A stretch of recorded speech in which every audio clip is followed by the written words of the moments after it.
Please put your hands together for the wonderful Johannes Drielsma. Thank you very much. Thank you very much, Sarah. And I believe Jocelyn's controlling my slides at the moment. So, Jocelyn, if you'd like to move forward. Right, just a few quick words, maybe only a minute or so, about who I am. My name is Johannes Drielsma. You can read my profile on the conference website.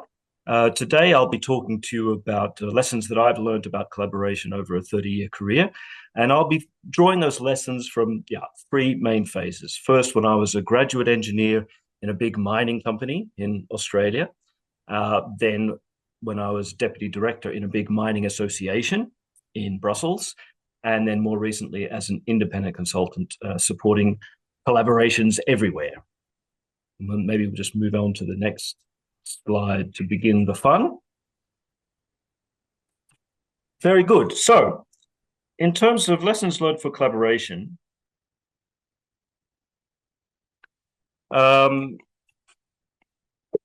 I started, as I mentioned, in a big mining company as a graduate engineer. And one of the first things they taught us, even before hitting the desk really, relates to this funny little pattern matrix you see at the bottom of my slide. And they are the 16 Myers-Briggs type indicators, which rather crudely group us all into 16 different personality types. But this was an absolute eye-opener for all of us young, bright-eyed engineers and scientists in the mining company. And it really helped us to understand who we were, but also in relation to each other. And the lesson that we took from that is that the value of diverse perspectives. The value of diverse perspectives in balanced teams, and that this brings you better collaboration. Now, everyone's different. People contribute to complementary strengths to a collaboration, and they have different comfort zones, right? And so they'll have different moments to shine in a collaboration. And so it's also very important to define roles and responsibilities very clearly in any single collaboration. This was a lesson that came out of my training as a graduate in the company. So my own primary competence in a collaboration tends to be as a team leader. And at the mining company, the big lesson I took from this initial training period was that team leaders are prepared to give anyone in the right circumstances the lead, okay? And that's very much stuck with me throughout my career. Leaders are okay letting others lead, and then they step in when needed and step back when it's helpful. I guess linked to that is the idea that it's difficult actually to speak and listen at the same time, or it's difficult to lead and facilitate at the same time. So again, that idea of stepping in, stepping out, allowing different people to play different roles in a collaboration when it's appropriate. So Sarah asked us for failures and successes, so I can report a big failure during the graduate training. We were all sent on a big camp where we had to do all of these collaboration exercises. And big lesson that came out for me from those training exercises, we had a team exercise where someone else was allocated the leadership role. We had to, as a team, we had to achieve something, and we did very poorly. And one of the reasons we did very poorly was that I was almost harassing the leader with lots of questions, and sort of double guessing and checking and in a spirit of wanting to help, but actually crowding the leader and not allowing him to do well in his role. So that was a very important lesson for me, thankfully, only in a training exercise. And then later on site, where I'm happy to say there was more success, I also learned the great value of the role of a facilitator in a project team or in a collaboration. And so I think when you're going into a collaboration, particularly if you're responsible for that collaboration, it's very important to recruit the help you need. So you have your diverse and balanced team, and you understand that where you need to bring expertise in. And I'm not sure if I brought the facilitator in or whether she volunteered, but it was perfect that I had a project facilitator with me on site who was able to listen while I spoke, able to read the room while I was busy leading, and then helping me to keep the collaboration on track make sure that I wasn't ignoring good input from individual collaborators. Next slide, please.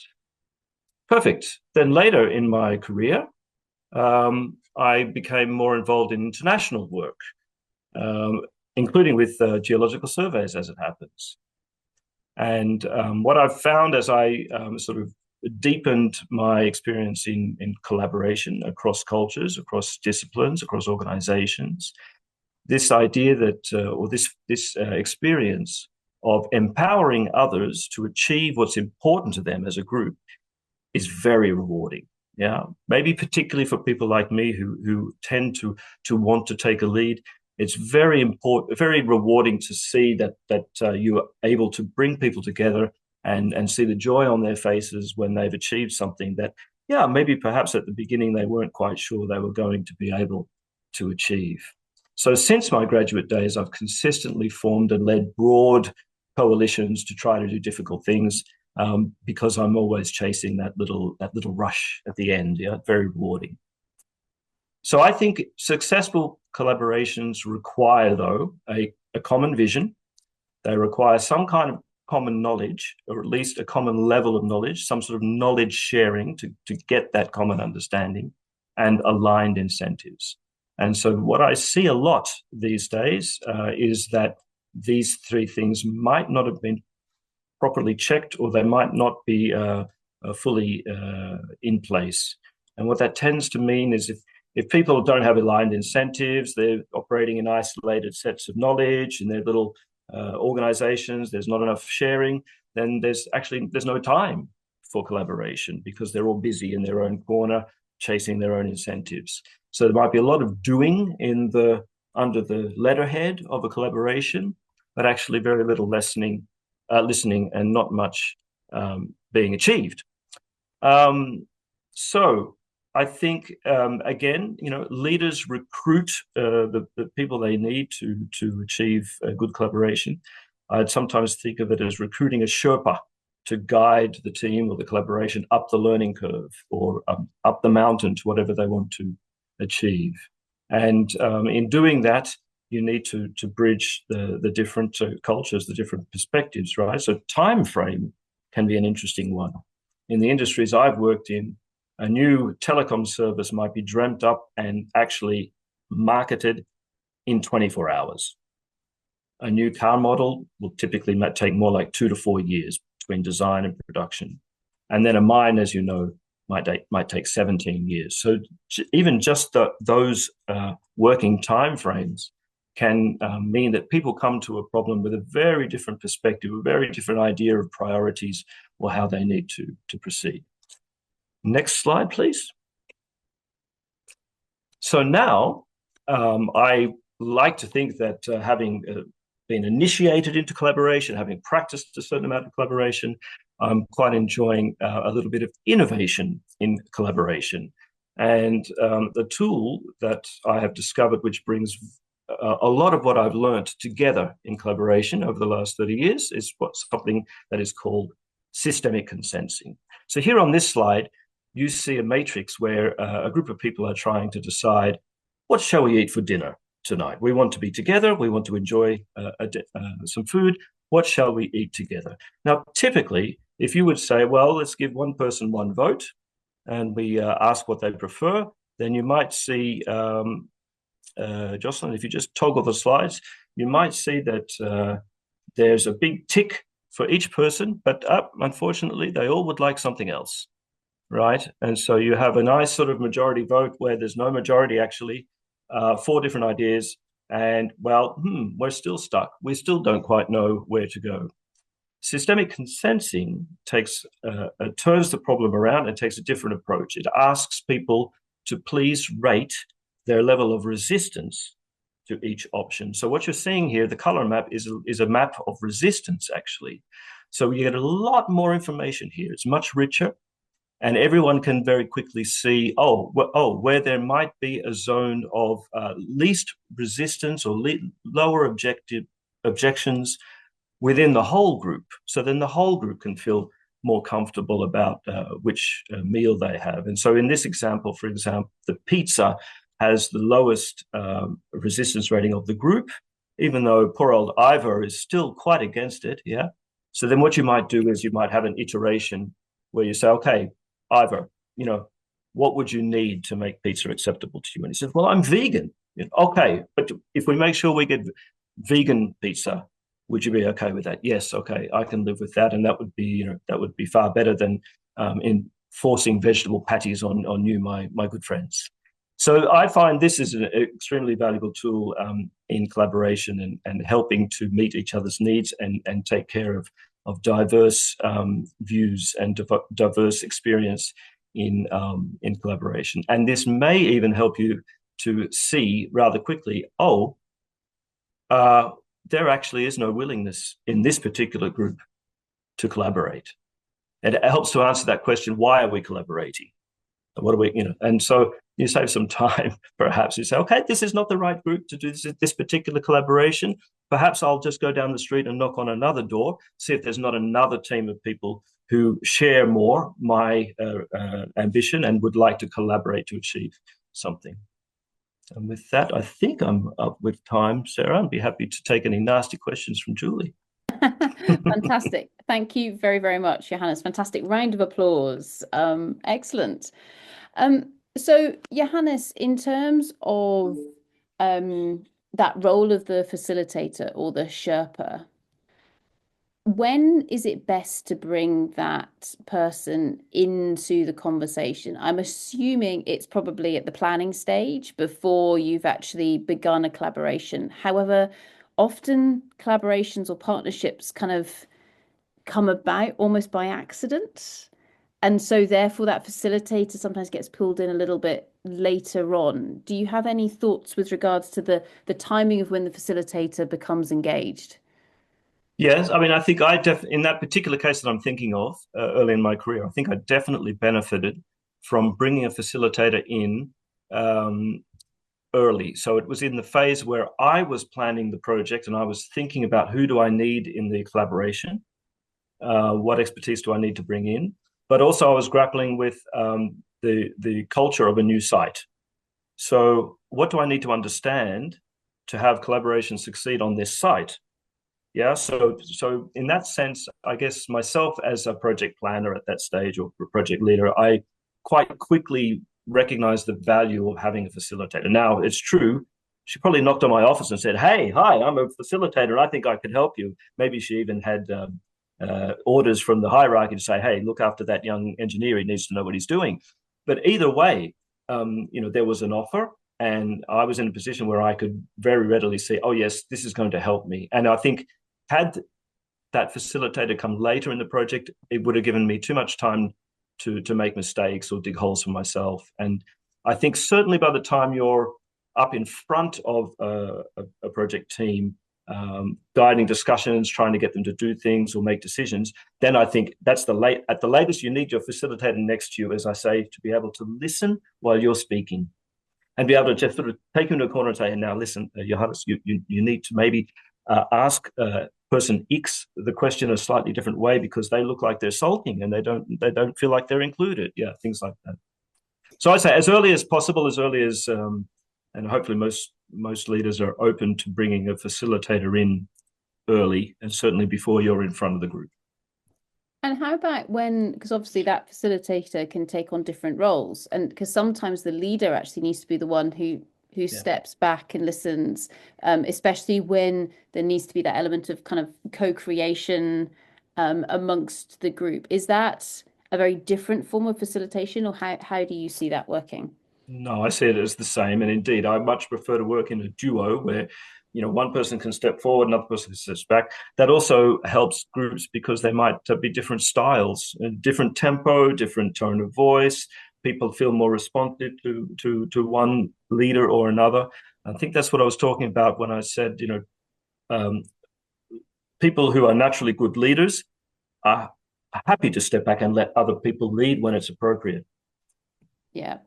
And have you ever seen that facilitation go wrong? Oh, that's a good question. Yeah, okay. I could share with you a personal failure again, if you like. Yes, I've seen it go really wrong when someone like myself might step up from the room and sort of unilaterally decide to take on some sort of facilitation role or facilitation task. And this is a no-go, because it hasn't been pre-agreed with the project leader or the facilitator of that session. And a little bit like I said, crowding out the leader when I was a trainee, then you're crowding out the leader in a public setting or the facilitator, putting them under enormous pressure. And in fact, if you want to contribute, you need to go in a coffee break or you need to go in before the session and offer your services. It's really the wrong thing to do to sort of step up and start running a workshop from the floor. At the very least, if you're in a very collaborative group where you're working months and months together, you might step up and ask, "Oh, look, would you mind? Because I can really see something going on here that I'd like to share." But yeah, very important to ask the group for, are there any objections? Are there any objections to me sharing what I see about this interaction in the room today? And I guess a lot of that comes down to culture. So this in the first session earlier on today, we had a really good conversation about different cultures in different parts of the world and almost what was appropriate in terms of how do people collaborate? How do people listen to one another? When you really listening and being respectful, etc. And I guess again, that comes back into this collaboration and which tools do you use, for example, to encourage that collaboration? Definitely, and I think it's already just helpful to have an awareness that there might be different cultures and different ways of doing things. So I also spent some time working for a Japanese company. If you're collaborating in a project with a Japanese company, you don't ask questions in the meetings because the meetings are the ceremony. That's when everybody gets together and nods and agrees that what they decided before the meeting will go ahead. If you have a question, especially if it's for the general manager, then you must ask that before the meeting. Yeah, so that's cultural. And so, of course, mistakes can be made, people can be corrected, adjustments can be made. But already, if people are open and aware, there might be another way that is expected for this to happen. Then yeah, hopefully then you're seeking tools, and good facilitators might have a range of tools that they are aware of to help bring things out in different cultures or even just different personal preferences. Mm. And just in terms of understanding those cultures, Johannes, how do you do your preparation? So if you know you're going into a new environment with a new group of people, how do you as a facilitator prepare for that? I suppose it's fair to say that at the moment I cheat a little bit in the sense that I mostly work with people that I know well in cultures that I feel like I have worked before, right? But I guess if I was going into a new project, say in Latin America or so, probably I would ask pretty quickly for that sort of facilitator, an on-the-ground facilitator who can guide me culturally. Yeah, and just ask the client lots of questions about how they prefer, what's required, etc. Sort of, I know then there are also some services that provide cultural summaries for you about things to look at in different countries. So collaboration, right? So all about communication, and communication at all levels: communication within the team, communication before you go to the team, communication with the management around the team, and communication with the cultural stakeholders, perhaps in some circumstances as well. So yeah, just need to be an information sponge. But again, I think the most important is probably just to be aware that there are questions that would be helpful to ask. Yeah. Absolutely. Brilliant. So with that, thank you so much, Johannes. That was absolutely fantastic. Round of applause, please, for Johannes Drielsma. Thank you very much.